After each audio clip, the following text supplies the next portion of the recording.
Police inspector જે રાઠવા, ઉમરા police station. મને અહીંયા આમંત્રણ આપ્યું એના માટે આપ સૌનો ખૂબ ખૂબ આભાર. અને તમામ જે રમતવીરો છે, જે ખેલાડી છે, એ એક આપણો ગર્વ છે. અત્યારે સૌથી આપણો જે અભિગમ હોવો જોઈએ કે આપણું હેલ્થ તંદુરસ્ત રહે, એના માટે સ્પોર્ટ્સની એક્ટિવિટી એ ખૂબ અત્યંત જરૂરી છે. અને આપણે શિક્ષણ સાથે પણ એક રમતને અને સ્પોર્ટ્સને મહત્ત્વ આપીએ એ હું સૌને અપીલ કરું છું. અને તમામ વયના લોકો નાની મોટી કસરત કરે, સ્પોર્ટ્સમાં હંમેશા આગળ આવે. કારણ કે સ્પોર્ટ્સમેનથી આપણને મારું માનવું એવું છે કે આમાં એક ટીમની ભાવના આવે, એકતાની ભાવના આવે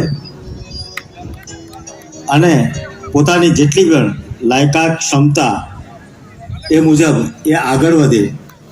આ નિયમ આપણે રમતથી શીખી શકતા હોઈએ છીએ. એટલે હું તમામને ખૂબ ખૂબ શુભકામના આપું છું. ખારવા સમાજ તરફથી જે આ આયોજિત છે સ્પોર્ટ્સ ક્લબ, તો તેમને પણ હું એમના આ આયોજન માટે ઓલ ધ બેસ્ટ અને હંમેશા ઉત્તરોત્તર પ્રગતિ કરો એવી શુભકામનાઓ છે.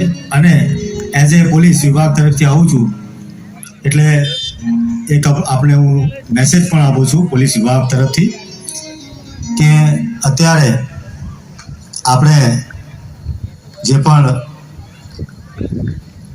જીવન વ્યવહારની અંદર આપ ખૂબ પ્રગતિ કરી રહ્યા છો, ખૂબ સંઘર્ષ કરી રહ્યા છો.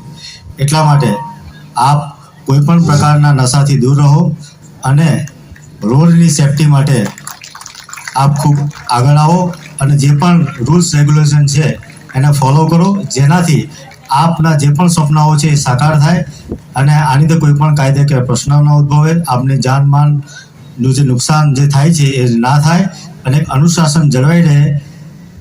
અને નશાથી દૂર રહેશો તો આપની તમામ જે સામાજિક, આર્થિક અને શારીરિક જે ગરિમા છે, એનું જે સ્વાસ્થ્ય છે જળવાઈ રહે, તો આપના જે પણ સપના છે એ સાકાર થશે જો આનાથી તમે દૂર રહેશો. તો તમામ પ્રકારની બદીઓથી દૂર રહો એવી હું આપને અપીલ કરું છું.